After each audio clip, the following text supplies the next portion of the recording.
जब मैं विदिशा में पढ़ता था और हमारे कॉलेज से संबंधित, इंजीनियरिंग कॉलेज से संबंधित कुछ मुद्दों को लेकर वहाँ के मैनेजमेंट से हमारी शिकायतें थीं, तो हमने किसी से सुना कि कुलपति महोदय को सिलेबस संबंधी चीज़ें थीं, उनमें मदद कर सकते हैं। तो कुलपति जी को चिट्ठी लिखी, बच्चों के एक डेलीगेशन, नौजवानों के, हमारे स्टूडेंट्स के एक डेलीगेशन के साथ उनसे मिलने की कोशिश की, लेकिन वो नहीं मिले। तो अभी मैं सोच रहा था कि मैं जहाँ बैठा हूँ, मेरे दाहिने तरफ एक लाइन से 4-4 कुलपति बैठे हुए हैं। तो एक ही कुलपति से मिलना मुश्किल, और 4 मिल जाए तो बात ही क्या है। तो बाकी लोग भी बैठे हैं यहाँ, सबको मेरा बहुत साधुवाद। और खासकर आज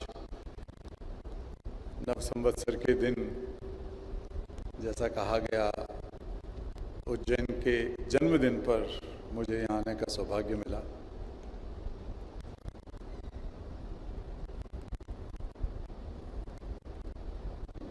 पहले हमारे ऑफिस के प्रोटोकॉल ने ये तय किया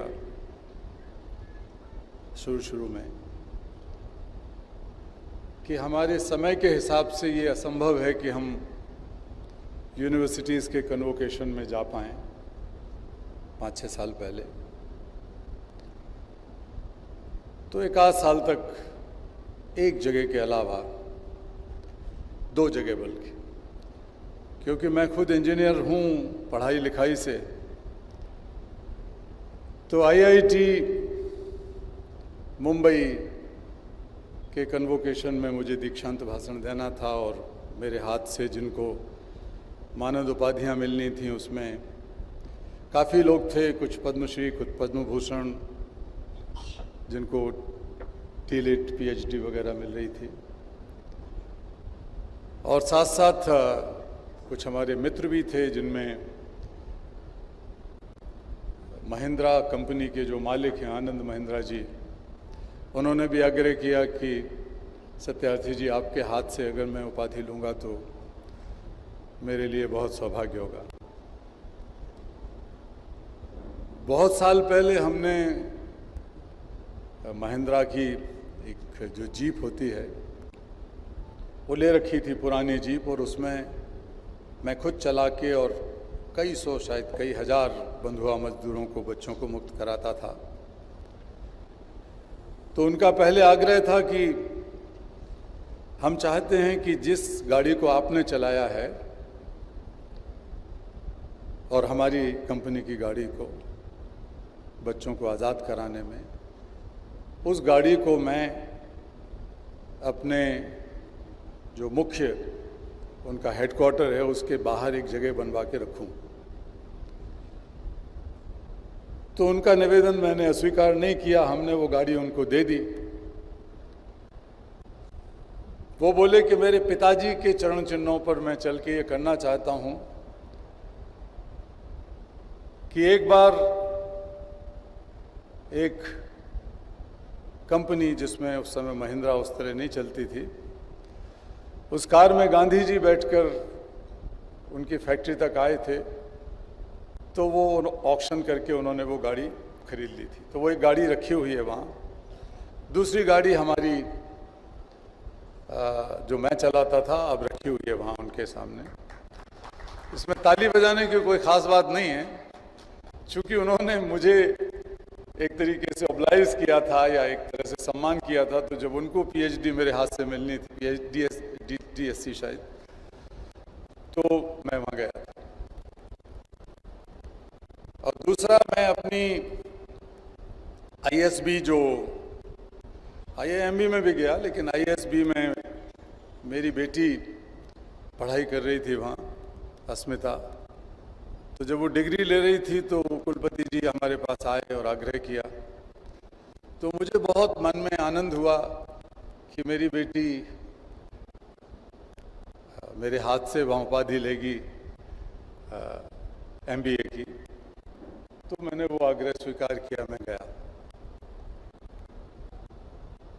लेकिन मध्य प्रदेश के मामले में और भी मैं दुनिया के और कई विश्वविद्यालयों में मुझे जाके और दीक्षांत भाषण देने का या उपाधियां बांटने का मौका मिला है, भारत के अलावा भी। लेकिन मध्य प्रदेश और मालवा की, विदिशा की धरती पर मैं पला बड़ा हूं और बहुत एक लगाव है यहाँ की मिट्टी से, यहाँ की हवा से, यहाँ के पानी से, यहाँ की संस्कृति से, यहाँ की भाषा से और यहाँ के लोगों से।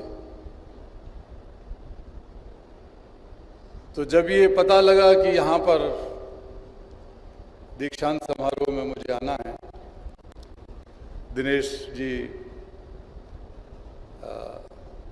मेरा भतीजा है, लेकिन बहुत दादागिरी चलती है इनकी हमारे घर में। जब तक ये अपनी बात नहीं मनवा लेता था छोटे से, तब तक अब तक ऐसे ही चल रहा है। कुछ उसका ज़्यादा प्यार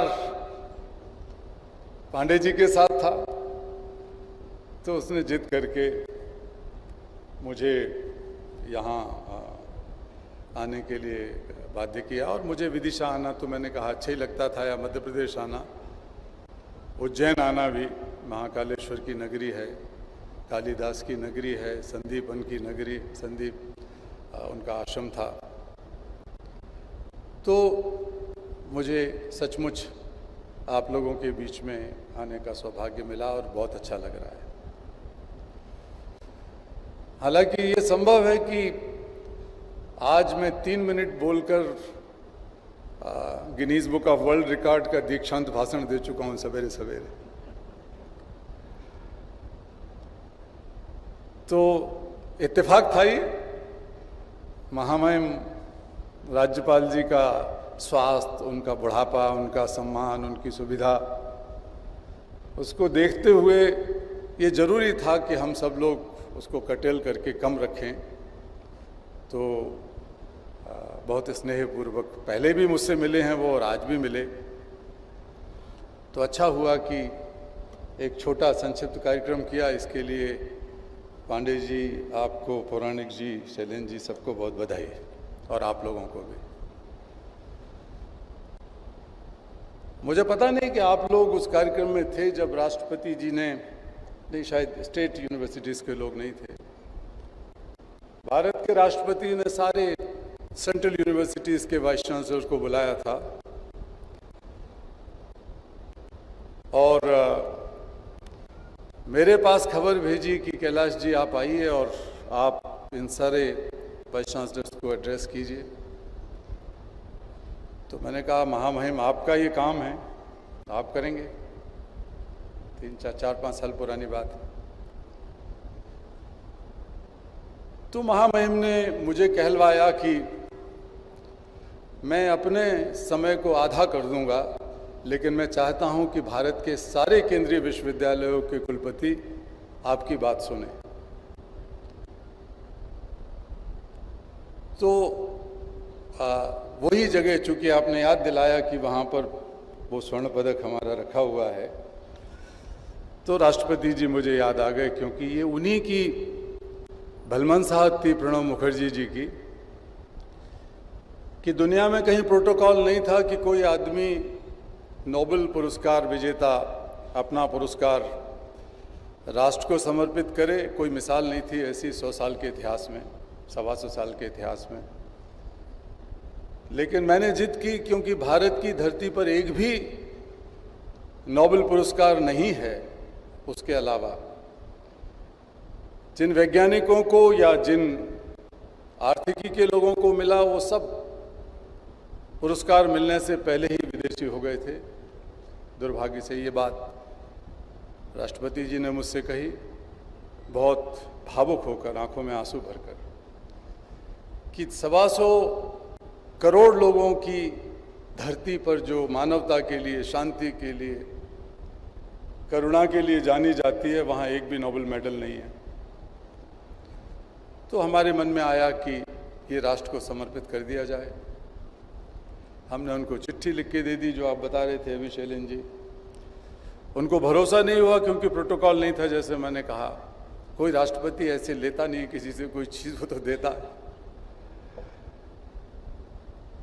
तो उन्होंने बहुत मेहनत करके, सरकार से बातचीत करके, लिखा पढ़ी करके और एक नया प्रोटोकॉल बनाया कि ऐसी विशेष परिस्थिति में वो हमारे हाथ से वो मेडल लेके राष्ट्रपति भवन के म्यूजियम में रख देंगे।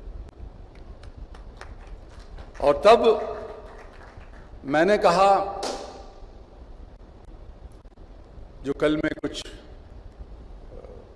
परिवारजनों के बीच में सुना रहा था कि वो बहुत भावुक हो गए, कुछ नहीं बोल पाए मेडल हाथ में लिए हुए। तो मैंने कहा, मैं कबीरदास जी का दोहा पढ़ता हूँ, मेरा मुझ में कछु नहीं, जो कछु है सब तोर भारत माता के लिए, और तेरा तुझको सौंपते क्या लागत है मोर।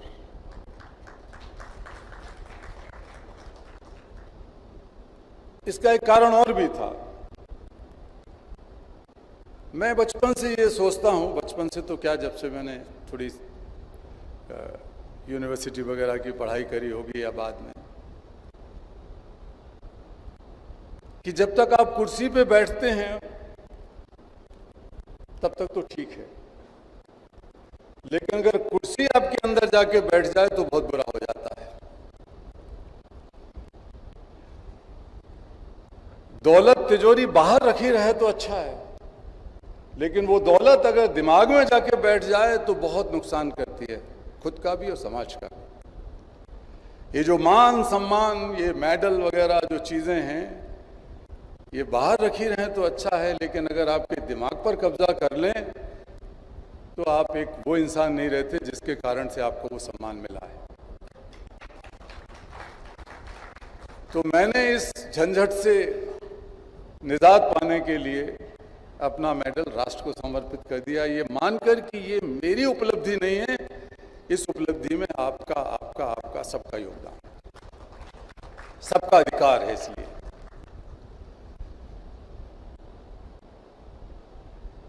अभी दुनिया खुल रही है कोरोना के बाद, तो बहुत अच्छा भी लग रहा है।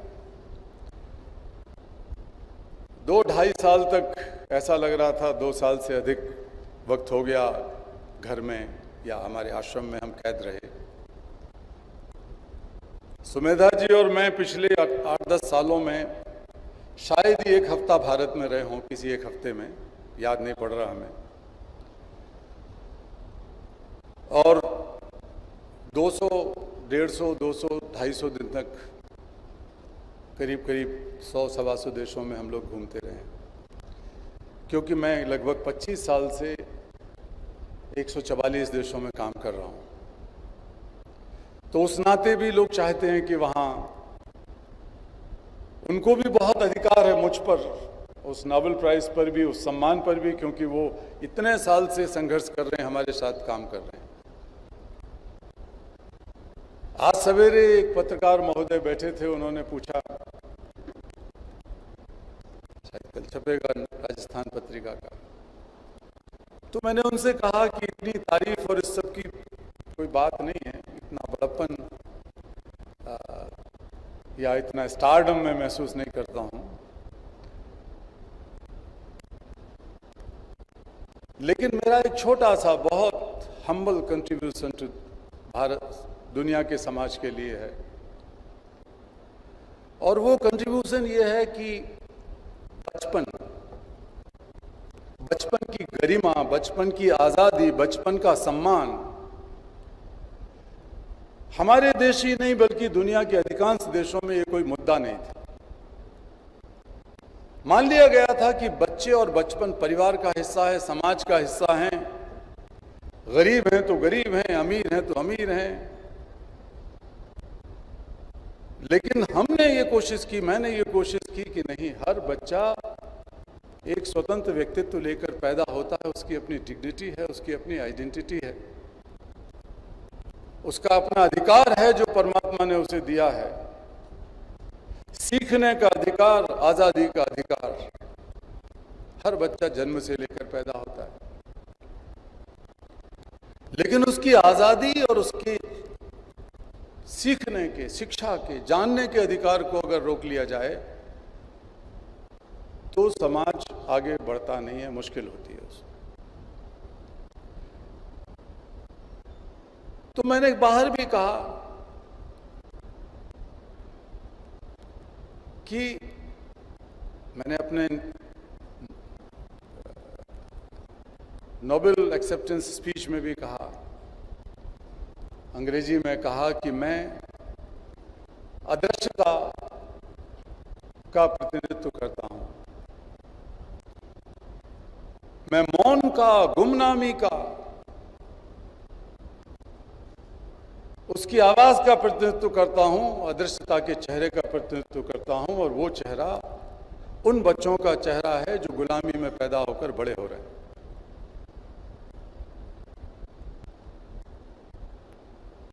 आज मुझे खुशी है इस बात की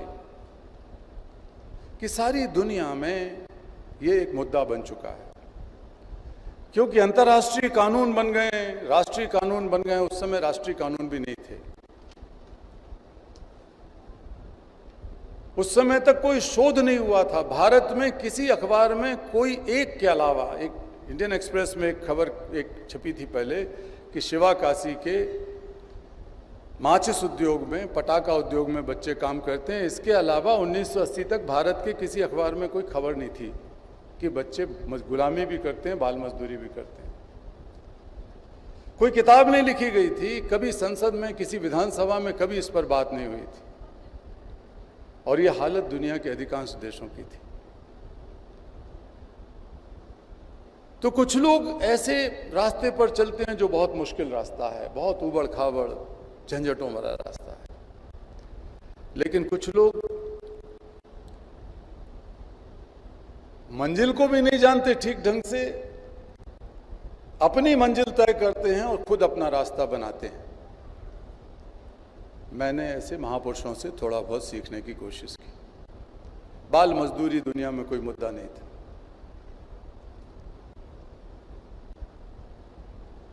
लेकिन मेरे जैसा आदमी, जिसे लोग पागल कहते थे, एक एक आदमी को पकड़ के मैं समझाता था कि भैया ये जो बच्चे ढाबे पर काम कर रहे हैं ये किसी माँ के बेटे हैं, बेटियां हैं।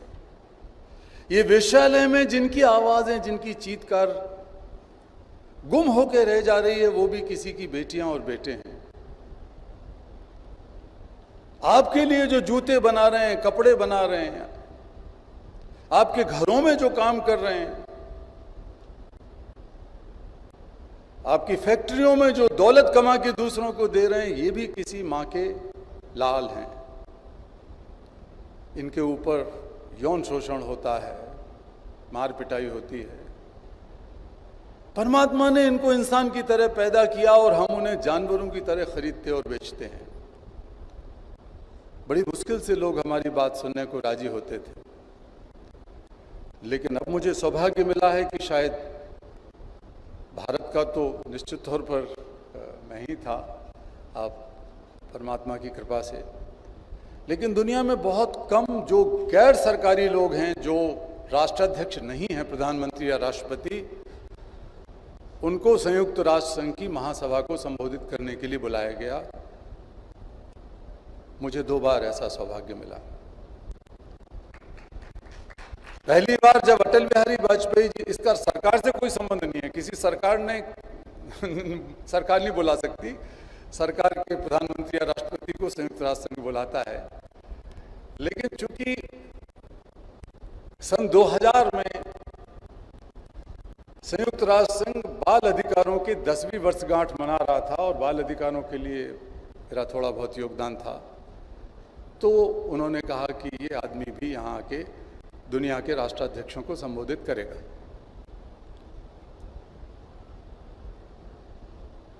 मैं गया। अटल जी ने बहुत मेरा उनसे परिचय था बहुत पहले से। सुमेधा जी एक जिन सज्जन की बहुत लाडली और दत्तक पुत्री रहीं, बालेश्वर अग्रवाल जी, जिन्होंने पूरा प्रवासी मजदूरों का, प्रवासी जो ये हैं भारतीयों का मुद्दा उनके दिमाग की उपज था और उन्हीं के वजह से मिनिस्ट्री बनी, उन्हीं के वजह से अभी प्रवासी भारतीय भवन भी है। वो अपनी भतीजी या बेटी के लिए लड़का फाइनल करने के लिए विदिशा आए थे और विदिशा में मुझे उन्होंने देखा और सगाई में भी आए थे वो। और जब लड़का देखा तो उन्होंने, उनके यहाँ मित्र थे सकलेचा जी, मित्र क्या थे, उनके भक्त टाइप थे, क्योंकि बालेश्वर चाचा जी बहुत उम्रदराज थे और बड़ा उनका कद था। हिंदुस्तान समाचार उन्होंने निकाला था और कई चीज़ें जो, तो अटल जी के दोस्त थे वो बहुत, तो उनके कारण हमारा भी परिचय था। और दूसरी बार ये जब संयुक्त राष्ट्र संघ के सतत विकास लक्ष्य निर्धारित हो रहे थे, सस्टेनेबल डेवलपमेंट गोल्स, तो उसके लिए हमने बड़ी लड़ाई लड़ी कि सस्टेनेबल डेवलपमेंट गोल्स में एक लक्ष्य बाल मजदूरी खत्म करने का, बाल वेश्यावृत्ति खत्म करने का, बच्चों की गुलामी खत्म करने का जोड़ा जाए, क्योंकि ये सभ्यता पर कलंक है। पहले कभी जो विकास लक्ष्य वगैरह बनाए गए थे उनमें ये बातें नहीं कही जाती थी। तो बहुत कोशिश की लेकिन नहीं हो रहा था। लेकिन जैसे कहते हैं ना, बिल्ली के भाग से छीका टूट गया। तो जब ये विकास लक्ष्य फाइनल होने थे उसी वक्त मुझे नोबेल प्राइज की घोषणा हो गई। तो मेरे लिए बहुत आसान हो गया कि दुनिया के किसी भी राष्ट्रपति से मैं मिल सकूं, बात कर सकूं, या प्रधानमंत्री से मिल सकूं, बात कर सकूं। तो मैंने कई देशों के प्रमुख देशों के नेताओं से बातचीत किया कि इसको जोड़िए। तो बान की मून साहब उस समय सेक्रेटरी जनरल थे, वो दिल्ली आए थे, तो उन्होंने सुमेधा जी को और मुझे खाने पे बुलाया, उनकी पत्नी और उन्होंने। तब उन्होंने एक बात कही कि कैलाश जी, आप 2-3 दुनिया के बड़े नेताओं से मिलके उन्हें समझाओ, और आप समझा सकते हो तो ये नीतिगत परिवर्तन संसार में हो जाएगा संयुक्त राष्ट्र संघ। तो हमने कहा कि बहुत ही अच्छा आइडिया है। तो अभी आपने जो तस्वीर देखी ओबामा जी की, तो प्रेसिडेंट ओबामा जब भारत आए तो एक कर्टसी होती है कि चाहे किसी देश का वो राष्ट्रपति हो या भूतपूर्व राष्ट्रपति हो, जब दूसरे देश में जाता है जहां कोई और नोबेल शांति पुरस्कार विजेता होता है तो वो कोशिश करते हैं कि मिलें उससे। तो मेरे से मिले, मेरे साथ सुमेधा जी भी थी और 2 बच्चे और थे, उनकी पत्नी भी थी। तो मैंने उनसे हाथ मिलाकर एक बात कही कि प्रेसिडेंट ओबामा, आप आज प्रेसिडेंट हो, ये कुर्सी पर बैठे हो, लेकिन मेरे और आपके बीच में एक फेलोशिप है जिसके नाते मैं बात करता हूं, एक भाईचारे के नाते। आप कल को राष्ट्रपति नहीं रहोगे, इस कुर्सी पर नहीं रहोगे, लेकिन कल भी आप नोबेल शांति पुरस्कार विजेता रहोगे और मैं भी नोबेल शांति पुरस्कार विजेता रहूंगा। तो उस नाते मैं आपसे ये आग्रह करता हूं कि आप इसमें मेरा समर्थन कीजिए। ये वही बातचीत का फोटो देखा। उन्होंने मुझे हाथ पकड़ के अपनी पत्नी की तरफ मुस्कुरा कर कहा कि दिस इज द मैन, हम करेंगे। और वो पहले, शायद दूसरे आदमी थे, उससे पहले मैं फ्रांस के राष्ट्रपति से मिल चुका था। स्वीडन, ये जानते हैं, स्वीडन, नॉर्वे, फिनलैंड, डेनमार्क, तो वहाँ हर नोबेल पुरस्कार विजेता का जो सम्मान और स्थान है वो दूसरे राष्ट्राध्यक्ष की तरह होता है। तो उन तीनों ने हमारी बात मान ली थी। और मुझे खुशी है कि अंत में जब ये बने संयुक्त राष्ट्र संघ का सतत विकास लक्ष्य, तो उसमें हमारी बात को जस का तस जोड़ दिया गया। अब दुनिया के हर देश की ये जिम्मेवारी हो गई है कि अगर उसे विकास लक्ष्य पूरा करना है तो गोल 8.7, यानी ये जो बाल मजदूरी और बच्चों की गुलामी है, वेश्यावृत्ति करा दी जाती है जो बच्चों से, उस बुराई का खात्मा किया जाए। तो बहुत साधारण तरीके से भी चीजें सोची जाएं और करी जाएं तो बहुत बड़े परिवर्तन लाए जा सकते हैं। आप लोग नौजवान लोग हैं, यहाँ बहुत सारे हमारे बच्चे यहाँ बैठे हैं, आपका पूरा भविष्य पड़ा हुआ है आगे। आज सुबह भी मैंने इशारे से कहा था कि जब भारत दुनिया का महानतम उच्चतम राष्ट्र बनेगा तो हमारी उम्र के लोगों के कारण नहीं बनेगा, वो तुम्हारे कारण बनेगा।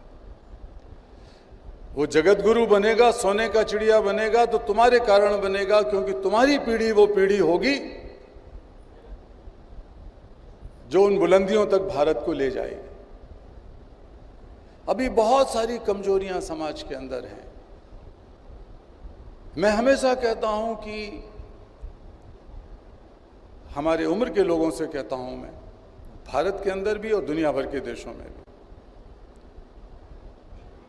कि जब आप दुनिया को छोड़ के जाएं तो ये बात जरूर ध्यान मन में रखें कि जब हम आए थे तो दुनिया को कैसी मिली थी हमें, हमारे पूर्वजों ने हमें ये दुनिया कैसी दी थी, हमारा समाज और हमारी पृथ्वी प्लेनेट हमें कैसा दिया था। और जब 50, 60, 70 साल की जिंदगी जी के हम लौटेंगे परमात्मा के पास तो क्या मुंह दिखाएंगे कि हम दुनिया को कैसा छोड़ के आए, हमारे आने वाली पीढ़ियों को हम क्या दे के आए। जिस दुनिया में ज्यादा अधिकांश जो स्पाइसेस हैं, वो जो छोटे छोटे जीवाणु हैं, जीव हैं, वो खत्म हो गए, खत्म करके आए हैं। हम दुनिया के सारे समुद्रों को गंदा करके आए हैं, हम सारी हवाओं का विनाश करके आए हैं। ये मुंह दिखाएंगे हम परमात्मा को? जब हम आए थे तो ईमानदारी और नैतिकता अब से कई गुना ज्यादा थी, लेकिन जब हम जाएंगे तो ऐसी हालत छोड़ के जाएंगे कि हम हमारे मन, वचन और कर्म में कोसों मील की दूरी खड़ी कर चुके होंगे। जो बात हम बोलते हैं, जो बात हम सोचते हैं, जो बात हम करते हैं, उनमें इतना बड़ा फासला छोड़ के जाएंगे हम हमारी नई पीढ़ी के लिए। मैं कहता हूं मैं इस पाप को नहीं होने दूंगा, मैं इस पाप को नहीं होने दूंगा। हम दुनिया से उन बुराइयों को खत्म करेंगे, बच्चों की गुलामी की बुराई को खत्म करेंगे। हम कोशिश करेंगे कि हर बच्चा स्कूल के अंदर होगा। मैं बहुत छोटा था, 5-6 साल की उम्र में मुझे स्कूल में दाखिल करा दिया गया। मेरे जो भाई साहब बैठे हैं, जगमोहन भाई साहब, इनके मन में पता नहीं क्या था कि मुझे पीट पीट के कान पकड़ पकड़ के अंग्रेजी सिखाते थे और अंग्रेजी में बहुत अच्छी हैंडराइटिंग लिखना। इनकी हैंडराइटिंग बहुत अच्छी है तो मुझे अच्छी हैंडराइटिंग सिखाते थे, छोटी ABCD। मेरे पिताजी पुलिस में सिपाही थे, बाद में हेड कांस्टेबल हुए। वो बड़े राम भक्त थे, रामचरितमानस उनको बहुत अच्छी तरीके से आती थी, बहुत अच्छे गाते भी थे और उसकी व्याख्या भी करते थे। तो हमने जब हिंदी सीखी तो अ आ इ ई नहीं सीखा, कई बार उनके साथ बैठ के सीखा। रा से राम, ला से लक्ष्मण, आ से अयोध्या, ऐसे लिखे। हमारी मां बिल्कुल पढ़ी लिखी नहीं थी, कभी स्कूल नहीं गई, कभी छोटा अक्षर नहीं जानती थी वो। लेकिन हैरानी की बात यह है कि तमाम अभावों के बावजूद भी उन्होंने हमारे जो सबसे बड़े भाई स्वर्गवासी हो चुके हैं अब, दिनेश के पिताजी, उनको खूब पढ़ाया। वो डांट डांट के दूसरे नंबर के भाई साहब को भी खूब पढ़ाने की कोशिश करते थे, उन्होंने भी खूब पढ़ाया। ये तीसरे को डांट डांट के करते थे कि तू भी पढ़ भाई, नरेंद्र जी उनका नाम है, उनको भी पढ़ाया। और सब मिला के मेरे सिर पे पड़े रहते थे कि तुझे ज्यादा पढ़ना है। मेरी बहन बीच में थी, इनसे छोटी, तो वो डिस्ट्रिक्ट एजुकेशनल ऑफिसर रहे, प्रोफेसर रहे, सबसे बड़े भाई। इन्होंने भी डिग्री कॉलेज में पढ़ाया, लॉ किया, PhD किया। दूसरे तीसरे नंबर वाले ने भी किया। हमारी बहन भी AA किया उन्होंने, और एक महिलाओं लड़कियों के हाई स्कूल से प्रिंसिपल पद से रिटायर हुई। छोटे भाई भी टीचिंग में थे। तो कुल मिला के ये बात है कि एक माँ जो बिल्कुल बगैर पढ़ी लिखी हो, उसने अपनी ही पीढ़ी में जो स्वर्ग में गई वो दुनिया को छोड़कर, तो अपने बच्चों को क्या देके गई। उन लोगों के पास बहुत अभाव था। हम लोग बहुत गरीब नहीं थे लेकिन अमीर भी नहीं थे। हमारे घर में अभी तक, कई साल पहले तक, थोड़े साल पहले तक जो पैखाना था उसमें नीचे बैठ के करना पड़ता था, वो बैठ के ऊपर का पैखाना नहीं था। हमारे घर में लाइट भी बहुत देर से आई। मैं बचपन में लालटेन में पढ़ता था, ये सब लालटेन में पढ़े। और ये टेक्निकल थे हमारे जगमोहन भाई साहब बहुत ज़्यादा, मैं भी उसमें मेरी रुचि थी। तो हम तरह तरह की चिमनियाँ बना लेते थे। मैं बनाता था बहुत, तेल भर के रंग बिरंगी बोतलों के अंदर ये जो फटे हुए कपड़ों की बत्ती बना के लपेट के ठूंस के, और उसमें हम पढ़ते थे। तो ये महाराज बैठे हैं हमारे शुक्ला जी, नॉर्वे से। तो उन लोगों ने कहा कि तुम मुझसे कहा कि कैलाश जी, यहाँ पर नेल्सन मंडेला का कुछ एक सामान है, पेन है, यहाँ पर मार्टिन लूथर किंग का कुछ है म्यूजियम में हमारे, तो दुश्मन टूटू का है, इस तरह के तमाम लोगों का है, कुछ एक एक चीज़ है कोई स्मृति में। तो हमने सोचा कि जिस वजह से हमको पढ़ाई लिखाई का मौका मिला वो हमारी पुरानी टूटी हुई लालटेन थी। तो लालटेन लेके हम चले गए, और लालटेन अभी दुनिया के सबसे महत्वपूर्ण म्यूजियम में रखी हुई है। हम लोग तो तैरना भी सीखे। हमारे घर के सामने विदिशा में गली है, उस गली में एक नीची गली है, तो पानी खूब भर जाता था। तो सारा पानी बरसात का बह के लैट्रिन वैट्रिन सब गंदगी आती थी, लेकिन मैं, मेरे भतीजे भतीजियाँ कूद कूद के उसमें कूद के सीख गए तैरना। तो उस गंदगी नाले भरे पानी में जब हम कूद के तैरना सीखे, तो हमने जिंदगी का सबसे बड़ा पाठ सीख लिया कि तमाम बदबुओं के अंदर, तमाम परेशानियों के अंदर, तमाम घटिया राजनीति के अंदर, तमाम तरह के अपवादों के अंदर, तमाम तरह के विवादों में उलझाने के अंदर भी, जैसे कि वो लैट्रिन बह के आती थी और हम निकल निकल के बाहर से तैरना सीख लेते कि लैट्रिन बह के आ रही है पीछे से, उसके अंदर कहीं हम ना फंस जाएं, हम सीखे। और आज दुनिया में जब हम इस बुराई के खिलाफ लड़े, और आज भी लड़ रहे हैं, तो हमको पता है कि तैर के कैसे पार किया जाता है।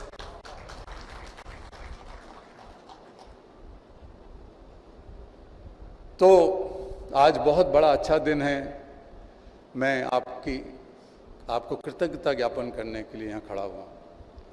मेरे बड़े भाई साहब ने इसी विश्वविद्यालय से बीए किया, बीएड किया और एमए किया, और वो गोल्ड मेडलिस्ट थे बीएड में इसी विश्वविद्यालय के, जैसे आज हम बच्चों को गोल्ड मेडल दे रहे थे। तो वो जब गोल्ड मेडल लेके पहुंचे विदिशा में, तो विदिशा में पहला गोल्ड मेडल आया किसी की पढ़ाई के लिए। तो मेरे पिताजी, भाई वगैरह सबने मिलकर बहुत उत्सव मनाया। हम सब ने उत्सव मनाया। हम छोटे छोटे थे, मोहल्ले में मिठाई बांटी गई, ढोल बजाया गया, क्योंकि विक्रम विश्वविद्यालय का गोल्ड मेडल विदिशा पहुंचा था। आज वो नहीं है, लेकिन फिर भी मैं उनकी तरफ से आपको कृतज्ञता ज्ञापित करता हूं। पांडे जी, कुल सचिव जी, आप सबको। इन्होंने बीए यहीं से किया, इसी विश्वविद्यालय से। मेरी बहन ने बीए इसी विश्वविद्यालय से किया, मेरे दूसरे भाई ने इसी विश्वविद्यालय से किया, और मुझे सौभाग्य है कि इस विश्वविद्यालय में आप लोगों के बीच में बात करने का मौका मिल रहा है, और ये बताने का कि हम आपके प्रति, हमारा परिवार आपके प्रति कितना कृतज्ञ है। मैं बहुत वक्त ले चुका आपका। ये यहाँ बैठ के बात करना तो परिवार में बात करने जैसा है, लेकिन 2-4 मिनट में और मैं अपनी बात कह देता हूँ।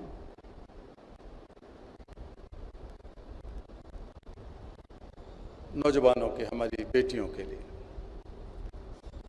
आपके लिए भी है, लड़कों के लिए भी है। 5000 सालों से ज़्यादा तो लड़के ही सुन रहे थे, लड़के ही सुना रहे थे, लड़के ही लिख रहे थे, लड़के ही अपनी लिखी हुई चीज़ पर संविधान बनाते थे, लड़के ही अपनी लिखी हुई चीज़ पर, संविधान का मतलब वो कानूनी संविधान नहीं, सामाजिक संविधान जिसको नैतिकता कहते हैं, जिसको एथिक्स और मॉरलिटी कहते हैं, और महिलाओं को उसके पीछे पीछे चलना पड़ता था। लेकिन अब ये मौका है आज़ाद भारत में कि हमारी बेटियां पीछे नहीं रहना चाहती, वो आपसे एक कदम आगे बढ़ेंगी और 5000 साल का बदला लेके ही वो चुप रहेंगी।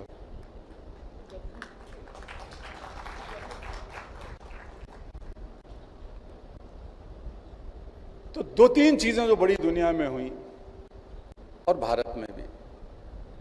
मैं जब स्कूल में गया पहली बार अपने दुर्ग पाठशाला में, बहुत ऐसे ही छोटा स्कूल था म्युनिसिपल कॉरपोरेशन का, टाट पट्टी पे बैठते थे, लेकिन कई बार वो टाट पट्टी गीली हो जाती थी तो हमको घर से बोरी लेके बैठना पड़ता था जाके। तो उस स्कूल के पहले ही दिन मुझे, मेरे साथ मेरे जो मुझसे बड़े भाई हैं वो गए थे, मेरी भतीजी और मुझे लेके। तो हेडमास्टर ने कहा था कि ये लड़के को ज़्यादा आता है चीज़ें, तो इसको सीधा तीसरी क्लास में भर्ती कर लेते हैं, 5 साल के लड़के को। तो हमने कहा ठीक है, कोई बात नहीं है, देखते हैं। तो तीसरी क्लास में भर्ती करने के लिए जब मैं वो ले गए और मैं घुस रहा था, तो मेरी उम्र का एक बच्चा 5-6 साल का बाहर जूतों पे पॉलिश कर रहा था और हमारी तरफ टुकटुकी लगा के देख रहा था। मुझे बहुत अजीब सा लगा, क्योंकि हमारे सब भाई बहन पढ़ते थे। पहली बार मैंने किसी को ऐसे देखा था कि वो दूसरों के जूते साफ कर रहा है या गांठ रहा है, सुधार रहा है। मैं चुपचाप जब अंदर गया और मेरा नंबर आया तो मैंने अपने मास्टर साहब से पूछा, दिनेश को मालूम होगा शायद, पढ़ाया हो उन्होंने, गणेश स्मार्ट साहब थे मोटे से। तो उन्होंने, मेरा परिचय परिवार के कारण था, तो उन्होंने कहा अच्छा कैलाश अपना नाम बताओ। मैंने कहा सर आपने तो नाम बता ही दिया है, फिर भी मेरा नाम कैलाश है। तो दूसरा सवाल मैंने उनसे, पहला ही सवाल पूछा जिंदगी का कि सर हम सब, माट साहब हम सब तो यहाँ स्कूल के अंदर बैठे हुए हैं, लेकिन हमारे जैसा एक बच्चा स्कूल के बाहर क्यों बैठा है? अब वो थोड़ा चौंके, बोले कौन? मैंने कहा वो जूता पॉलिश कर रहा है। तो नहीं, बैठ जाओ बेटा, ये तो बहुत सामान्य बात है, तो चलता ही है, गरीब के बच्चे इसी तरह का काम करते हैं। मैं बैठ गया। ये सवाल मैंने अपने दोस्तों से पूछा, घर वालों से पूछा, ऐसे ही चलते चलते, लेकिन किसी के पास कोई जवाब नहीं था। लोग भूल भाल भी गए, लेकिन मैं इसलिए नहीं भूला क्योंकि मैं रोज उस बच्चे को देखता था जाते हुए आते हुए स्कूल। और एक दिन हिम्मत करके मैं उस बच्चे और उसके पिता जो साथ में बैठ के काम करते थे उनके पास गया और पूछा। लड़का बहुत थोड़ा सा शर्मीला था, लेकिन पिता ने जवाब दिया, हाथ जोड़कर खड़े होकर कहा, बाबूजी, ये बात सोचिए 60 साल पुरानी बात है। उसने खड़े होकर कहा, बाबूजी ये तो मैंने कभी सोचा नहीं, मेरे तो दादा परदादा यही काम करते थे और अब मैं भी कर रहा हूं, मेरा बेटा भी कर रहा है। फिर बहुत बुझी हुई आंखों से, सफेद हुए पीले पड़े चेहरे से उन्होंने हाथ जोड़कर कहा उन सज्जन ने कि बाबूजी स्कूल जाने के लिए तो आप लोग पैदा होते हैं, हम तो यही काम करने के लिए पैदा हुए। ये ऐसा तीर था जो मुझे चुभा रहा, आज भी चुभता है। इस सुंदर धरती पर परमात्मा की इस देन पर, इस जिंदगी, मनुष्य की जिंदगी में हमने क्या क्या कर दिया है? हमारी बेटियां, हमारे बेटे अपनी आजादी की कीमत पर, पढ़ाई लिखाई की कीमत पर, बचपन की कीमत पर, भविष्य की कीमत पर, सपनों की कीमत पर दूसरों के लिए गुलामी करते हैं और हम कहते हैं कि ये ऐसे ही चलता है। मेरे मन में विद्रोह पैदा हुआ और वो मेरे लक्षणों से परिलक्षित हुआ। बाद में धीरे धीरे धीरे कर नाम तक बदला मैंने अपना, आर्य समाज की तरफ झुका हुआ, तमाम सारी चीजें हुई, लेकिन मेरे मन में ये था कि जो ये कह रहे हैं मेरे माता पिता, मेरे भाई, ये मेरे गुरुजी, ये विद्वान लोग, पढ़े लिखे लोग, मेरे पंडित लोग, रिश्तेदार लोग जो कह रहे हैं, जरूरी नहीं कि वो सच हो। वो एक झूठ है जो चला आ रहा है कि गरीब के बच्चे हैं, काम करेंगे, करते रहते हैं। ये झूठ है जो चला आ रहा है कि अमुक जाति में जन्म लिया है, इसलिए इस जाति के नाते उनको यही करना पड़ेगा। ये झूठ है कि हिंदुओं, मुसलमानों, ईसाइयों में सब लोग अलग अलग हैं, परमात्मा ने किसी को अलग नहीं बनाया, हम सब एक परमात्मा के इंसान हैं। यही भारतीय संस्कृति, यही भारतीय दर्शन ने हमें सिखाया है। और जितना जितना भारत की दर्शन और संस्कृति पर हमारी रुचि बढ़ी, पढ़ाई लिखाई, स्वामी विवेकानंद से प्रभावित होकर, गांधी जी से प्रभावित होकर, स्वामी दयानंद से प्रभावित होकर हमने सीखा, हमारा विश्वास और दृढ़ होता गया कि ये जितने भी भेदभाव हैं दूसरों के द्वारा किए गए हैं और मैं इन्हें अस्वीकार करता हूं, मैं इसे जीवन में स्वीकार नहीं करता। एक छोटी सी घटना विचलित कर दिया उसने, और मैंने अपना इंजीनियरिंग का जॉब छोड़ा जब, तो बहुत मुश्किल थी। सब लोगों ने, घर वालों ने बहुत कोसा, दोस्तों ने कोसा, लेकिन मैं अपनी जगह पर दृढ़ था। इसलिए नौजवानों से मैं एक बात हमेशा कहता हूं, सपना देखो, सपना देखो। सपनों में बहुत उजाला है, बहुत रोशनी है, वो टॉर्च की तरह आपको ले जाएगी आगे। वो निराशा का अंधेरा नहीं आने देगी अगर आपके सपनों में उजाला है तो। और सपनों में उजाला तब आता है जब सपनों की स्पष्टता आपके सामने हो कि आखिर जिंदगी में मुझे यही करना है। मैं इस बात का भरोसा नहीं करता कि मुझे क्या बनना है, मैंने कभी नहीं सोचा मुझे क्या बनना है, लेकिन मैं अच्छी तरीके से जानता था और जानता हूं कि मुझे क्या करना है, क्योंकि करना मेरे हाथ में है, बनना मेरे हाथ में नहीं है। अच्छी भाषा में कहेंगे तो यही निष्काम कर्मयोग है कि आपका परिणाम पर कोई हक नहीं है, कर्म पर आपका अधिकार है। तो हमारी बेटियां, बड़ा सपना देखो। लेकिन जो लोग सिर्फ खुद के लिए सपना देखते हैं वो दुनिया में कभी इतिहास की रचना नहीं करते।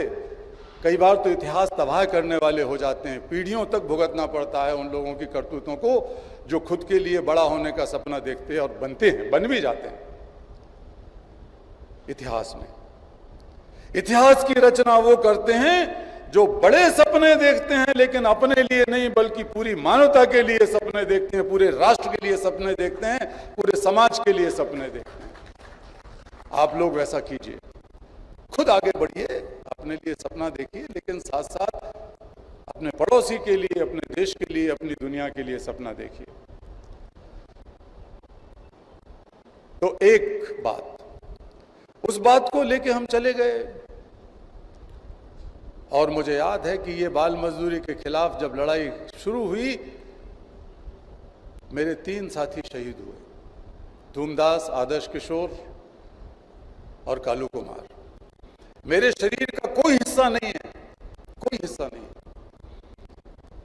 मेरा बायां पांव टूटा हुआ है, मेरा दाहिना कंधा टूटा हुआ है, मेरी रीढ़ की हड्डी फ्रैक्चर तो नहीं हुई थी, लेकिन बहुत घाव लगे। और मैं अगर 4-6 घंटे बैठ जाता हूं तो मुझे आज भी पीठ में, रीढ़ की हड्डी में दर्द होता है, क्योंकि उस समय जब हमारे ऊपर हमला किया माफिया लोगों ने, तो डॉक्टरों ने कहा कि एक सर्जरी होगी। उस सर्जरी कराने के ना तो हमारे पास पैसे थे ना सामर्थ्य था, तो हमने कहा हम ऐसे ही चला लेंगे, संकल्प शक्ति से चला लेंगे। तो संकल्प शक्ति से अभी भी चल रहा है।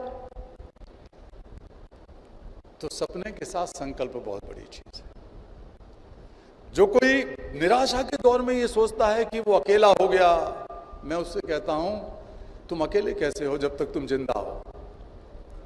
तुम्हारे अंदर तुम्हारा एक दोस्त बैठा हुआ है, तुम क्यों भूल रहे हो उस दोस्त को? और तुम्हारा सबसे पक्का, सबसे प्रिय दोस्त है तुम्हारा आत्मविश्वास। Self confidence is the biggest friend. आपके भीतर से आत्मविश्वास को निकालिए, बैटरी चार्ज हो जाएगी, चल पड़िए। बहुत सारे लड़के लड़कियां हमारे यहाँ आत्मविश्वास खो देते हैं, निराश हो जाते हैं। पता लगता है कि ये व्हाट्सएप करते करते प्यार हो गया, और व्हाट्सएप करते करते या फेसबुक करते करते ब्रेकअप भी हो गया। अब प्यार हो गया तो इतना उत्साह है, कुछ पूछिए मत। काय से प्यार हुआ भाई? फेसबुक से प्यार हुआ। तो मैं कहता हूं उनसे, भैया तुम या तो बुक से ही प्यार कर लो या फेस से प्यार कर लो। ये फेसबुक से प्यार कैसे हो सकता है? फेसबुक के माध्यम से। और ब्रेकअप भी होता है तो भैया फेस के सामने बात करके ब्रेकअप करो। ये लिख लिख के दो चार, ये ब्रेकअप क्या होता है? और आपको बता दूं कि भारत बहुत जल्दी ही दुनिया में मानसिक रोगियों की राजधानी बनने वाली है। अभी भी दुनिया में सबसे ज्यादा मानसिक रोगी हमारे यहाँ हैं। पता नहीं है लोगों को, क्योंकि इसको अभी लोग स्टिग्मा समझते हैं, बुरा समझते हैं, इसलिए बताते नहीं डर के मारे। लेकिन जहां जहां छोटे छोटे अध्ययन हुए उसमें पता लगा है कि सबसे ज्यादा परसेंटेज के हिसाब से हमारे यहाँ ये रोग बढ़ता जा रहा है। और इसीलिए ये जो काउंसलर्स हैं, साइकोलॉजिस्ट हैं, इनका धंधा बढ़ता जा रहा है, आत्मविश्वास की कमी से, निराशा से। जब तक आप मरे नहीं तब तक आपका क्या बिगड़ा? मेरे और मेरे बेटे के और मेरे एक दो साथियों के ऊपर एक सर्कस में हमला हुआ। हम बहुत बाल बाल बचे, लेकिन हमारा सिर फूट गया, पांव टूट गया, बेटे की रीढ़ की हड्डियों में बहुत चोटें आई, अभी तक दुखती हैं। एक और साथी, उसका हाथ टूट गया। गोंडा एक जगह है आपके इलाके में, उत्तर प्रदेश में, वहां पर यह हुआ। और हम खून में पड़े लथपथ थे। सर्कस मालिकों ने इतना पीटा कि अचेत से हो गए थे हम। तो राहगीरों ने उठा के हमें अस्पताल दाखिल कराया लखनऊ में। कौन ने कराया उसका धन्यवाद। हमने जांच पड़ताल की तो पता लगा वो भी एक पत्रकार था। हमने उसको अपने यहाँ बुला के सम्मानित किया नोबेल प्राइज़ के बाद कि ये इस आदमी ने हमारी जान बचाई थी। नीलांजल उसका नाम है। तो अस्पताल में हम दोनों पड़े थे, खून पे लगे थे पट्टियाँ वट्टियाँ, तब तक बंधी नहीं थी, इंजेक्शन लगाए गए, ये सलाइन चढ़ा दी गई। तो मेरी जब आंख थोड़ी सी खुली, मैंने देखा बेटे की तरफ। तो बेटे से मैंने कहा, अरे भाई आप तो जिंदा हैं? तो वो हंस के बोला, अरे पिताजी आप भी तो जिंदा हैं, तभी तो मेरे से बात कर पा रहे हो। हम दोनों बगल में पड़े थे, हंस रहे थे। इसलिए नहीं कि हम किसी सांप्रदायिक दंगे में शामिल होने गए थे किसी हिंदू या मुसलमान के लिए। इसलिए नहीं कि हम किसी जात पात में, किसी ठाकुर या ब्राह्मण की लड़ाई में गए थे। इसलिए नहीं कि हमारी कोई जमीन जायदाद थी जो हम किसी से छीनने या बचाने गए थे। हम इसलिए गए थे कि हमारी नेपाल की बेटियां यहां एक दिन में 4-4, 5-5 बार शोषण की शिकार होती थी, उनकी इज्जत लूटी जाती थी। दिन भर वो सर्कस में काम करती थी और रात में मालिक लोग और दर्शनार्थी लोग टिकट के साथ पैसा लेके उनके साथ बलात्कार करते थे। 14, 15, 16 साल की बेटियों के साथ उनको आजाद कराने गए थे। तो जब तक आप मरे नहीं है तब तक आपका कुछ नहीं बिगड़ा, इसलिए निराश नहीं होना है। और हमने बड़ा सपना देखा कि इस बुराई को हम खत्म करेंगे। तो जिस वक्त हमने फैसला किया कि इस बुराई को खत्म करने के लिए एक अंतर्राष्ट्रीय कानून बनाना चाहिए। सब लोग कहते हैं, जगह जगह हम ये सुनते हैं कि भारत महान है, वो तो है ही है, आपके ना कहो तो भी है, आपको बार बार उसको कहो तो अच्छा है, अच्छी बात है, लेकिन जितना कहते हो अपने दिल में उसको आत्मसात करो। जैसे लोग कहते हैं सर्वे भवन्तु सुखिनः सर्वे सन्तु निरामया सर्वे भद्राणि पश्यन्तु मा कश्चित् दुर्भाग् भवेत्। सबकी भलाई, सबकी भलाई, सबकी भलाई। और इसके बाद घर में अपनी पत्नी के साथ भी वो ऐसा व्यवहार नहीं करेंगे जो बराबरी का व्यवहार होना चाहिए। आज भी पत्नी अपने पति से पूछ के ही बनाएगी खाना कि क्या खाना बना लें जी, आज शाम को क्या बनेगी सब्जी, क्या बनेगी दाल। पड़ोसी के साथ, रिश्तेदार के साथ तो कंपटीशन करते हैं। हम कहते हैं कि अयम निजः परो वेति गणना लघु चेतसाम उदार चरिताणाम तु वसुधैव कुटुंबकम। हम एम्फेसाइज करते हैं, अंडरलाइन करते हैं वसुधैव कुटुंबकम, लेकिन हम दुनिया में अपने ही लोगों के साथ कुटुंब जैसा व्यवहार नहीं करते, तो पड़ोसी देशों के साथ, अफ्रीका के साथ, लैटिन अमेरिकी देशों के साथ कैसे कर पाएंगे? दिल से, दिल से। तो मैं इस पे भरोसा करता हूं, मैं कोशिश करता हूं कि मैं वही बात बोलूंगा जो मैं जिंदगी में कर सकता हूं, नहीं तो नहीं बोलूंगा, नहीं बोलता। जिस विषय पे मेरी समझ नहीं है मैं नहीं बोलूंगा। तो जब मैं कहता हूं वसुधैव कुटुंबकम, तो दुनिया की हमने एक यात्रा की 103 देशों की, और उन देशों के लोगों ने हमें धुतकारा। जब हम तैयारी के लिए पहले गए तो लोगों ने कहा कि इंडियन आके हमें बहका रहा है, बाल मजदूरी, हमारे बच्चे काम नहीं करेंगे, भूखों मर जाएंगे। तो मैंने कहा दुनिया में हर एक बाल मजदूर किसी दूसरे वयस्क को बेरोजगार बनाकर काम कर रहा है। उस समय भारत में 5 करोड़ बाल मजदूर थे और 6 करोड़ वयस्क लोग बेरोजगार थे। हमने कहा कि 5 करोड़ बाल मजदूर हटाओगे तो 5 करोड़ रोजगार धंधे खाली होंगे जो इन बच्चों के माँ बाप या बड़े भाई बहन को मिल सकते हैं, और इन बच्चों को पढ़ाई दिलवाओ। थोड़ा थोड़ा तर्क समझ में आया लोगों के, दुनिया भर के लोगों के। और हमारी यात्रा 80,000 किलोमीटर की दूरी तय करके पहुंची। तब कोई नोबेल प्राइज वगैरह का तमगा हमारे साथ नहीं था, लेकिन एक साधारण भारतीय की आत्मशक्ति और बच्चों पर भरोसा, अफ्रीका के, पाकिस्तान के, नेपाल के, इंग्लैंड के, अमेरिका के बच्चों पर भरोसा, समाज पर भरोसा, उनको हम साथ लेके चले। 1.5 करोड़ लोग हमारे साथ चले, जिसमें से 71 देशों के राष्ट्रपति या प्रधानमंत्री हमारे साथ कंधे से कंधा मिलाकर सड़क पे उतरे। ये बात है 1998 की। 1998 की।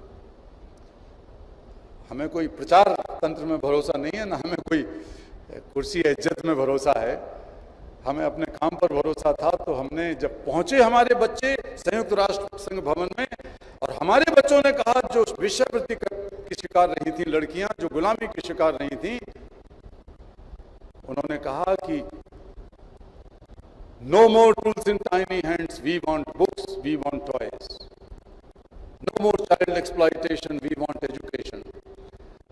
तो वहां 150 देशों के, 125 देशों के राष्ट्र के नेता लोग मौजूद थे। उनकी आंखों में आंसू आ गए, क्योंकि बच्चा सीधी बात कहता है। मैं नौजवानों से कहता हूं कि आप जितने सच्चे हैं, आप जितने ईमानदार हैं, हम नहीं हैं उतने। हमारी उम्र बढ़ने के साथ साथ हम बनावटी होते जाते हैं, झूठ बोलते हैं हम लोग। झूठ न भी बोलेंगे तो झूठा व्यवहार करेंगे। किसी के साथ हमें प्रेम नहीं है, फिर भी प्रेम दिखाएंगे। तुम लोग कम से कम प्रेम कर सकते हो फेसबुक पे, और ब्रेकअप भी कर सकते हो फेसबुक से, क्योंकि तुम्हारे अंदर ईमानदारी है। प्रशंसा नहीं कर रहा इस बात की मैं, ये ब्रेकअप रोज रोज करने की, लेकिन असलियत एक, तुम ईमानदार हो हमसे ज्यादा। तो ऐसे लाखों नौजवान तैयार हुए, और जब वो पहुंचे वहां, तो 1 साल के अंदर, 1 सप्ताह के अंदर तो ये फैसला हो गया कि हम ऐसा कानून बनाएंगे, और 1 साल के अंदर इस तरह की बाल मजदूरी खत्म करने के लिए राष्ट्रीय कानून बनाया। जो हो नहीं सकता था, लोगों को भरोसा नहीं था, वो संभव हो सका। ये ILO convention on the worst forms of child labour उसका परिणाम था। और हमारे उस ग्लोबल मार्च के विश्व यात्रा की स्मृति में संयुक्त राष्ट्र संघ का जो ILO का हेडक्वार्टर है दुनिया का, उसके सामने एक बहुत बड़ा मॉन्यूमेंट खड़ा किया गया, जिसमें हमारा स्लोगन लिख दिया उन्होंने नीचे, फ्रॉम एक्सप्लॉयटेशन टू एजुकेशन। और तब दुनिया में 26 करोड़ बच्चे बाल मजदूरी करते थे। 2016 तक आते आते उनकी संख्या घटकर 15 करोड़ रह गई। संसार के इतिहास में ऐसा परिवर्तन पहले कभी देखने को नहीं मिला। लेकिन चूंकि आप लोग, हम लोग सब, समाज में वो चेतना नहीं है, राजनीतिज्ञों में चेतना नहीं है, धार्मिक लोगों में वो चेतना नहीं है कि ये जो सबसे दबे कुचले बच्चे हैं, ये कृपा के पात्र नहीं है, ये सम्मान के पात्र हैं, ये मित्रता के पात्र हैं, ये चेतना नहीं आती। मैं सारे धर्मगुरुओं के साथ कभी ना कभी मुझे मौका मिल जाता है, जिनकी रोज आप शकल देखते हो टेलीविजन पे, 12, 15, 16, 18, 20, कई बार तो 28 घंटे, 24 में से 28 घंटे वो कुछ करते दिख जाएंगे आपको। सामान बेचेंगे या कुछ तरीके समझाएंगे आपको जीवन के। तो मैं उनसे कहता हूं, बाबा जी, साधु जी, फलाने जी, महाराज जी, एक बार हिम्मत करके बोलो। इसी लैंग्वेज में बोलता हूं, मुझे तो कोई संकोच नहीं है। बोलो खड़े होकर कि अगर इस भीड़ के अंदर जो 1 लाख, 2 लाख, 10 लाख के लोग हैं मौजूद, अगर कोई व्यक्ति किसी लड़की के साथ मुंह काला करता है, बुरी नजर से देखता है, बुरी नजर से छूता है, तो वो हिंदू नहीं हो सकता, वो मुसलमान नहीं हो सकता, वो ईसाई नहीं हो सकता, वो हमारा धर्मावलंबी नहीं हो सकता। निकल के बाहर चले जाओ। ये हिम्मत अगर करने लगेंगे हमारे धर्मगुरु, तो ये जो हर घंटे में इस 1 घंटे के अंदर मैं अपनी बात जब समाप्त कर रहा हूं तो बताता हूं कि 5 बच्चों के साथ यौन शोषण हो चुका होगा। इसी 1 घंटे के अंदर 3 हमारी बेटियों या बेटों के ऊपर बलात्कार हो चुके होंगे। 1 घंटे के अंदर 1 घंटे के अंदर मां और पिताओं से छुपाकर 8 बच्चे चुराए जा चुके होंगे और कहीं बेचे जा चुके होंगे। और उन माओं के घर में नया संवत्सर और नवदुर्गा और ईद और दिवाली और क्रिसमस नहीं मनने वाला है। सालों तक नहीं मनेगा जब तक उनकी बेटी या बेटा घर नहीं आ जाए। ये हालत हम नहीं रहने देंगे और मैं आपसे ये अपेक्षा करता हूं। भारत के संविधान में शिक्षा मौलिक अधिकार नहीं थी। हम जैसे साधारण आदमी ने सोचा और कुछ और लोगों ने सोचा कि संविधान को बदल देते हैं। एक घटना बता के मैं आप समाप्त करता हूं। हम अपने बच्चे जो छुड़ाते हैं बालाश्रम जयपुर में वहाँ रखते हैं, पुनर्वासित शिक्षित करते हैं। कई बच्चे इंजीनियर बन गए, वकील बन गए, कई बन गए जो कि कभी इंटरजनरेशनल स्लेवरी में रहे हैं। तो दिल्ली में हमारा मुक्ति आश्रम के पास थोड़ी दूरी पर गांव में स्कूल था एक। तो मैं और मेरे साथी वहाँ स्कूल में उन बच्चों को दाखिल कराने ले जाते थे। 4-6 महीने हमारे यहाँ रखा, तैयार किया, फिर स्कूल में दाखिल कराने ले गए। ये बात है सन 1999 की, शायद या 2000 की शुरू की। एक बार मैं ले गया, हेडमास्टर ने मुझे बहुत दुत्कारा कि तुम यहाँ रोज रोज आ जाते हो मिस्टर सत्यार्थी। ऐसे बच्चे जो बहुत इन्हें बोलने की तमीज नहीं है, गंदे रहते हैं, नाक साफ करना नहीं जानते, ये बड़े हो गए उम्र में, ये छोटा बड़ा कैसे सीखेंगे। बहुत लतियाया, डांटा। मुझे भी बहुत गुस्सा आया। उस गुस्से में मैंने कहा कि हर हालत में करना पड़ेगा आपको दाखिला, नहीं तो मैं यहाँ बैठा हूँ। उन्होंने चपरासी और कुछ लोगों को बुलाया कि इसको निकाल दो यहाँ से। मैंने सोचा कि अब चपरासी और सबसे पिटने के बजाय बाहर बैठता हूँ। स्कूल के अंदर गैरकानूनी है धरना देना, मैं बाहर बैठ गया। मैंने अपने एक दोस्त को फ़ोन किया जो वकील हैं। उन्होंने कहा कैलाश जी आप उठ के चले जाओ, क्योंकि हमारे देश में ऐसा कानून नहीं है और ना ही हमारा संविधान ये कहता है। शिक्षा directive principles of state policy का हिस्सा है, राज्य के नीति निर्देशक तत्वों का उन्होंने बताया। मौलिक अधिकार नहीं है। तो हम तो ज़्यादा कानून समझते नहीं हैं, हम उतने पढ़े लिखे भी नहीं हैं, सच्ची पूछो तो हमारी समझ में नहीं आया ये सब बातें। थोड़ा सा इसमें मजाक भी है लेकिन ये डिफरेंस वगैरह उतना गहराई से नहीं जानते थे। तो हमने कहा इसे मौलिक अधिकार क्यों नहीं बना लेते।